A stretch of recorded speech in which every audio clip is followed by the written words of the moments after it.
Hello everybody, welcome again to RK Official. In this video, I'm gonna talk about the education for women. It is very important to educate women because educated women is very conversant with her duties. She understands her responsibilities towards herself, her family, and her countries.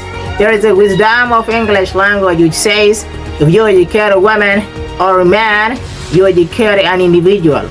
But if you educate a woman, you educate a family. An educated mother can give the nation enlargement and also a decent broke up jail. An educated mother can produce good citizens with the children's views and also vast outlookers. So I am Muhammad RK, exhorting you to educate every place for women. Also, I am grateful to you how you were all ears. Cheerio.